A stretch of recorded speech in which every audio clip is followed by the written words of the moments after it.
සිතට සැනසීමත් ජීවිතයට මඟ පෙන්වීමත් ලබා දෙන සද්ධර්ම වාණී YouTube චැනලයට ඔබ සියලු දෙනාම සාදරයෙන් පිළිගනිමු. මෙම ධර්ම දේශනාවෙන් සිත ශාන්ත කර ගැනීමෙන් සද්ධර්මයේ ගැඹුරු අර්ථය අවබෝධ කර ගැනීමට අප සමග දිගටම රැඳී සිටින්න. පින්නතුනි සමහර පින්නතුන් ඉන්නවා විශ්වවිද්‍යාල ශිෂ්‍යයෝ ඉන්නවනේ. විශ්වවිද්‍යාල ඉගෙන ගන්නකොට දෙවැනි අවුරුද්දේ තුන්වෙනි අවුරුද්දේ කරන්ට් එක වැදිලා සදහටම ඔත්පල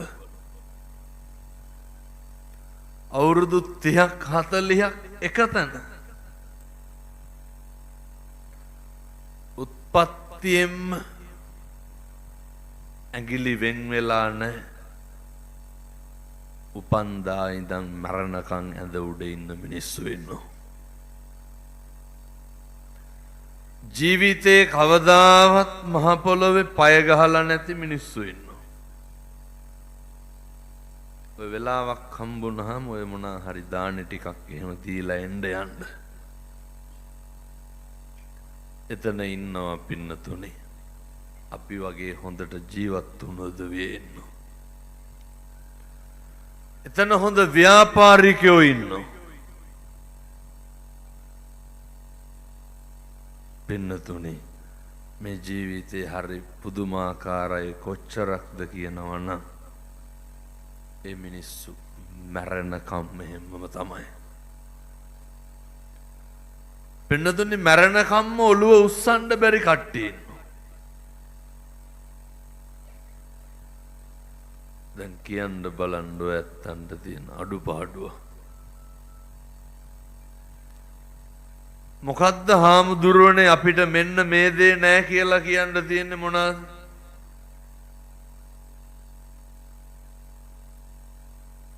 පින්නතුනේ දරුවෝ හදලා විවාහ වෙලා සදහටම මේ බෙල්ලෙන් පහල පණ නැති උදවිය ඉන්නවා. කියන්න බලන්න මොනවද අපිට තියෙන අඩුපාඩු. ඒ මිනිස්සුත් එක්ක බලනකොට පින්නතුනි සමහර උදවියට මාව දකින්නකොට කඳුළු වැක්කිරෙනවා. ඒ ඇත්තෝ මගේ බණ අහනවා. ඇත්තොන්ට මගේ බණ කටපාඩම්. හිතුවේ නෑලු හාමුදුරුවෝ දකින්න පුළුවන් වෙයි කියලා. එහෙම ගියොත් මිසක් කල් කවදාවත් දකින්න බලන්න පුළුවන්. දැන් කියන්න මොනවාද අපිට තියෙන ප්‍රශ්න? අපිට තියෙන මානසික පීඩන මොනවාද? අපිට තියෙන දරාගන්න බැරි දේවල් මොනවාද?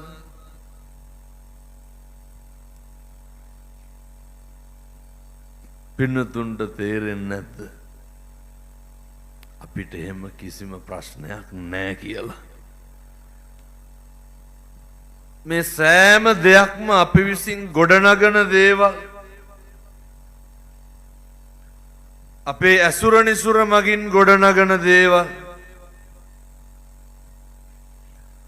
පින්නතුන් කවදා හරි ජීවිතේ දුක්ුණා නම් දුක්ුණේ කවුරු හින්දාද? කවදාවත් කායික පීඩාවකට හැර අපේ ඇස් දෙකෙන් කඳුලක් වැටෙන්නම පිටස්තරයක ඉන්න ඕනේ. අපිට කනගාටුවක් දැනෙන්නම කවුරු හින්දාද? දැන් බලන්න අපි අපේ ජීවිතේ වැඩිපුරම සැක කරලා තියෙන්නේ අපිවද අනුන්වද? කවද්ද පින්නතුනි අපි අපිව සැක කරේ? එක දවසක්වත් තියනවද එහෙම? ඔය ගේට්ටුව වහලා එළියට ආපුවාම ෆෑන් එක ඕෆ් කරාද? දොර වැහුවේ නැද්ද? සමහරුන්ට තියෙනවනේ සාලේ ඉඳන් කුස්සියට ගිහපුවම මොකටද ආවේ කියලා මතක නැහැ. මං කියන්නේ ඒ සැකය නෙමෙයි.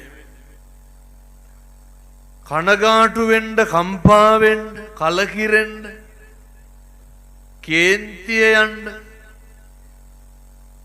අපි සැක කරන්නේ අපිවද අනුන්වද? මොකටද පින්නතුනි අනුන් සැක කරන්නේ? මොකද්ද ඇත්තන්ට තියෙන ලාභය? කලකිරීම විතරක් නෙමේද තියෙන්නේ? පසුතැවීම විතරක් නෙමේද තියෙන්නේ? හොඳයි. පුරුදු වෙන්න. අනුන් සැක කරන එක නවත්තන්න.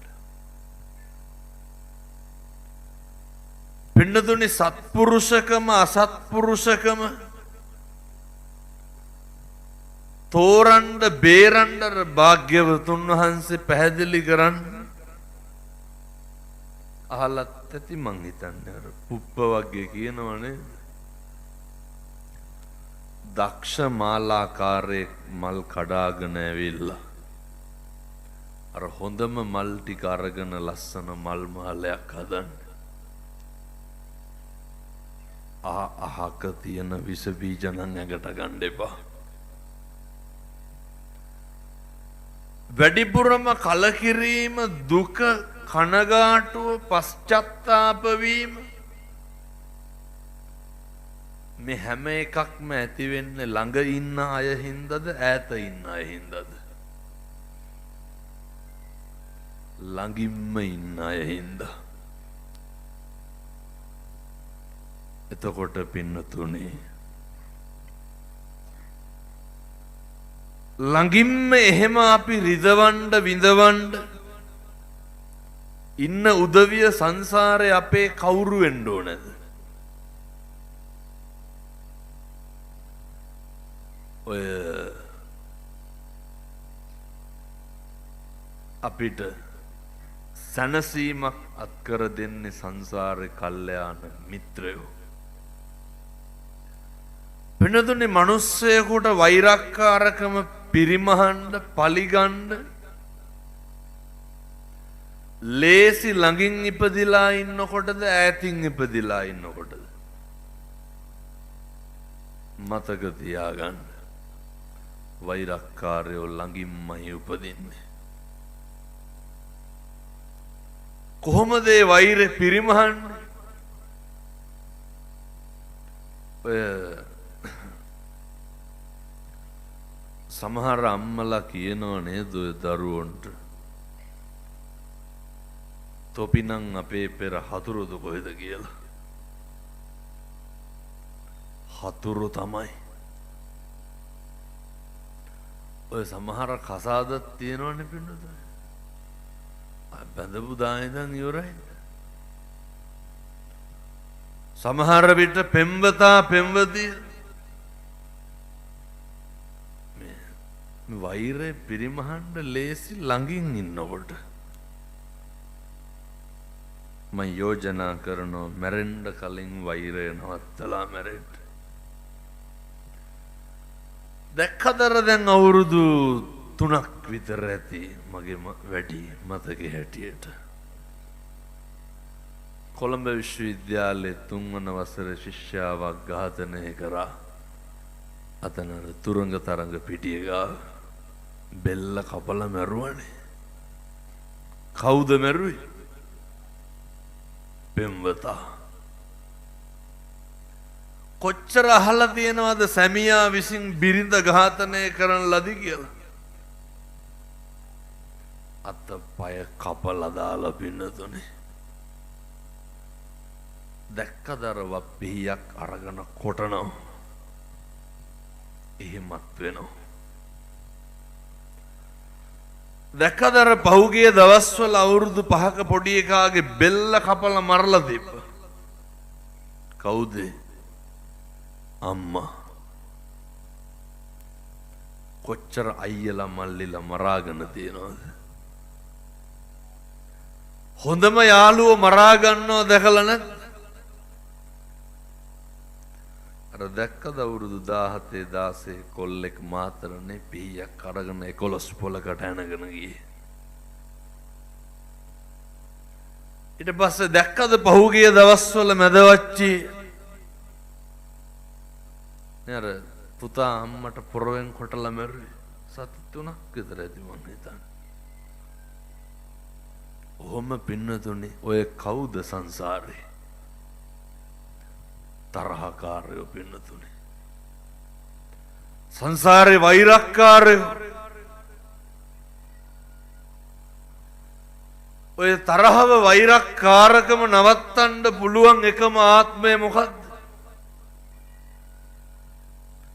මිනිසත් භවයක් තුල විතරයි පින්නතුනේ වකරන්න පුළුවන්. ඕක මේ ආත්මෙන් නවත්තලා මැරෙන්න. ජීවිතේ කවදාවත් අනෙකගෙන් පලිගන්නවා කියන චේතනාවෙන් ඉන්න එපා. කවදාවත් පින්නතුනේ අනෙකත් එක්ක තරහෙන් අමනාපෙන් ඉන්න එපා. දැන් කවුද අනෙකා කියලා කියන්නේ? ඔය වෙන කවුරුවත් නෙමෙයි ඔය බිරිඳයි ස්වාමියයි දරුවෝයි වෙන කවුද? අය පාර යන මිනිස්සු අපිට කුණුහරුපෙන් බයිනවා. අල්ලපු ගැල්ල මිනිස්සු දබර වෙන්න එනවා. දැන් මේ අම්මලාට වැඩිපුරම වේසි කියලා බැන්නනම් බැන්නේ කවුද? සෙනෙහබර කසාද ස්වාමියා නෙමෙයි. මේ පැතිවල එහෙම නැතුවත් ඇති මං කිව්වට හොඳ. මම මෙහන්න ඔය ඉන්න තාත්තලාගේ ඉඳගෙන හිටගෙන පාරේ හරි කමන්නේ කොහේ හරි බණ අහන.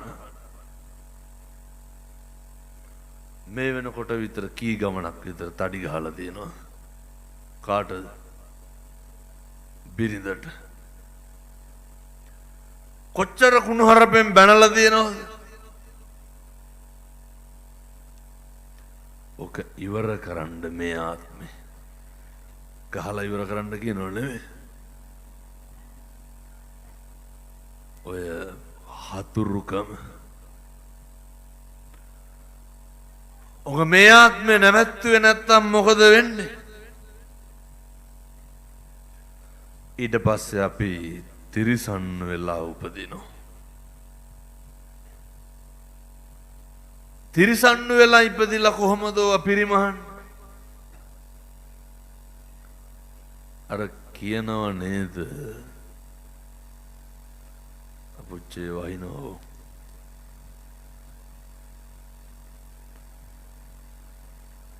සමහරු කියනව නේද පින්නොතිනෝය ඔය තොපි මරාගෙන මැරෙනවා කියලා කියනවනේ. ඒ වෛරය එලෙසම පිරිමහනවා පින්නතුනේ. ඕන තරම් දැකලා තියෙන ඔය බල්ලෝ පූස පැටවු ගහපුවා සමහර බැලලියෝ ඉන්නවා පින්නතුනේ පැටිය වැදාමහෙන් එල්ලෙනකොටම ඇදලා අරගෙන කනවා. සමහර සත්තු ඉන්නවා ඒ පැටිය පස් වලින් වහනවා.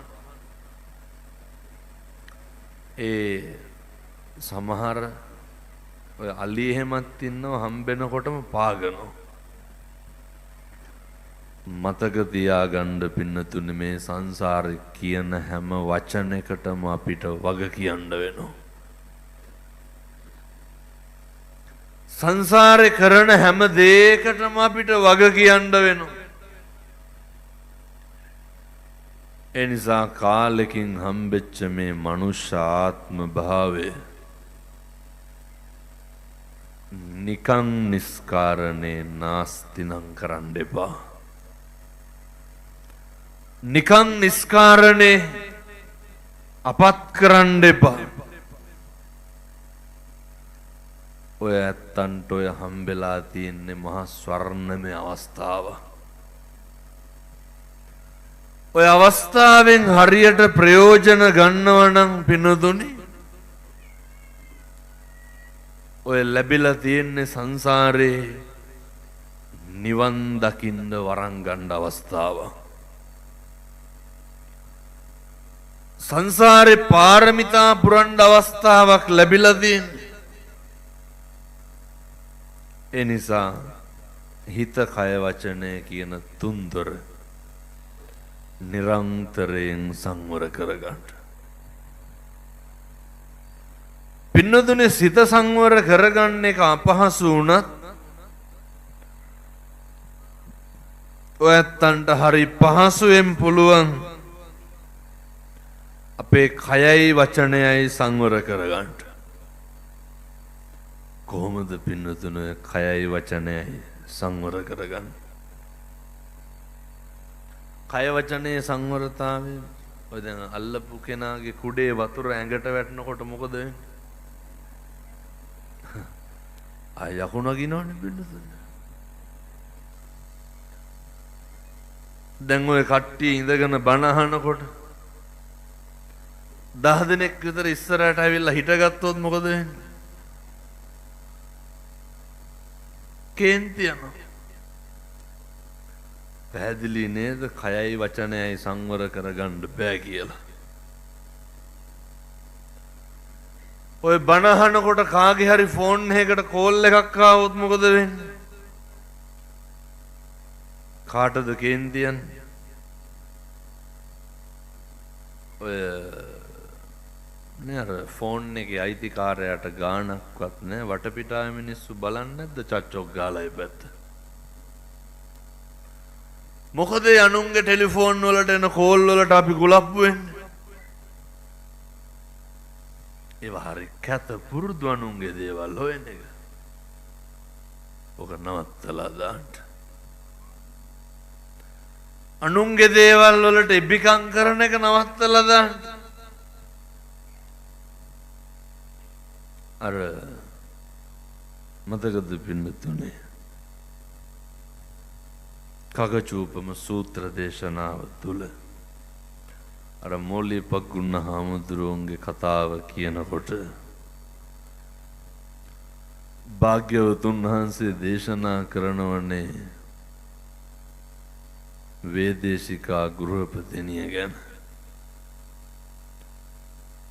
මම මේ කියන්නේ වේදේශිකාවක් වෙන්න එපා. වේදේශිකාව පිළිබඳව කල්යාණ කීර්ති ഘോഷාවක් පැන නැගිලා තිබ්බ මුළු නුවරම. මොකද්ද කල්යාණ කීර්ති ഘോഷාව? වේදේශිකාවට කේන්ති යන්නේ. වේදේශිකාව හොඳයි. වේදේශිකාව උපශාන්තයි. ඔන්නෝම කාලිට දවසක් කාලි කියන්නේ වේදේශිකාවගේ දාසිය ගෙදර වැඩට හිටපු කෙල්ල. කාලිට දවසක් හිතුණා පින්නතුනේ තමන්ගේ ස්වාමි දියණියගේ මේ කේන්තිය මේක ඇත්තමද කියලා බලන්න හිතුණා. කේන්තියක් නැති එක කරුණාවන්තකම. දැන් කාලි බලනවා ඉතින් කේන්තියන්ට හේතුවකුත් නැහැ. මොකද කාලි වැඩ ටික හොඳට කරනවා. ඔය කවුරුත් එහෙම තමයි පින්නතුනේ. අපි හොඳට ඉන්නකම් කවුරුත් හොඳයි. නේ අර අපි කරනකම් අපිට හොඳයි. කරලා නවත්තන්නකො එතකොට බයිනෝ. ලැබෙනකම් හොඳයි. ඔය සමහරු පන්සල් වල läගලා මොකක් හරි හාමුදුරුවන්ගෙන් අතපසු වීමක් වුණාම ඒක මේකේ තියෙන සේරම ගිහිල්ලා ගංගානේ කියවනවා. මහ දෙයක් ඕනේ. මෙහෙ දහම් පාසලක් තියෙනවද? මෙහෙ පොරාල්ලනවා ශීෂනායකවෝ නැහැ. එහෙම අල්ලනවා නම් මතක තියාගන්න ඕනේ ලෙඩ හොඳේ වහම් බෙහෙත් ගන්න ඕනේ. බැරි වෙලාවත් අර භක්ති ගීත එකට ළමයා දැම්මේ නැත්තම් මොකද වෙන්නේ? දන් දෙන එක නවතිනවනේ. මෙව්ව ගානේ ගිහිල්ලා කියනවා දහම් පාසලේ තරඟවලට දැම්මේ නැත්තම් මේ රෝග ලක්ෂණ මම මේ කියන්නේ. ත්‍යාග ප්‍රදානෝත්සවයේ වැඩසටහනට දැම්මේ නැත්තම්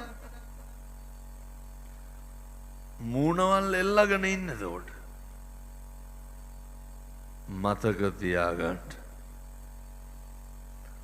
ඔය මොකක් හරි අඩුපාඩුවක් වුණාම තමයි කවුරුත් වෙනස් වෙන්නේ පින්නතුනේ. මං කියන්නේ අයත් වේදේශිකාලා වෙන්න එපා.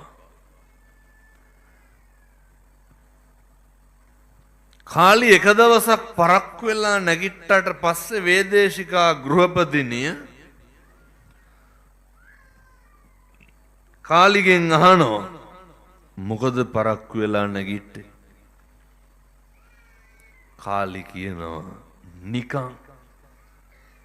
කේන්ති යන්නේ නැද්ද එහෙම කියනකොට? ඔහොම දවස් 3-4ක්ම කාලි දැන් මේ කාලිට ඕන වේදේශික අවුස ගන්න. කරුණාව ඇත්තමද කියලා බලන්න. කාලිටත් පුදුම රුදාවක් තිබ්බේ වේදේශිකාවේ කරුණාව බලන්න. දවස් 3-4ක් පරක් වෙලා නැගිට්ට පෙන්නතුනි දවසක් වේදේශිකාට කේන්ති ගියා. අග්ගල සූචින් ගහෙත්වා සීසම් පහරි. මොකද කිරුවේ? ගත්ත දොර පොල්ල ගැහුවා. පෙන්නතුනි ඔළුව පැලිලා ලේ වැක්කිරනවා. ආංකාලි පාරවල් ගානේ දුව කියනවා මේන් වේදේශිකාවේ කරුණාව ඔළුවෙන් ගලනවා කියලා. මොකටද පින්නතුනි? පුදුම අමාරුවන්නේ තිබ්බේ. මේ තමන්ගේ කටයුත්ත කාර්ය එක මනවින් කරන්න මිනිස්සු හරි පුදුම විදිහට අනුන්ගේ දේවල් හොයනවා. මතක තියාගන්න.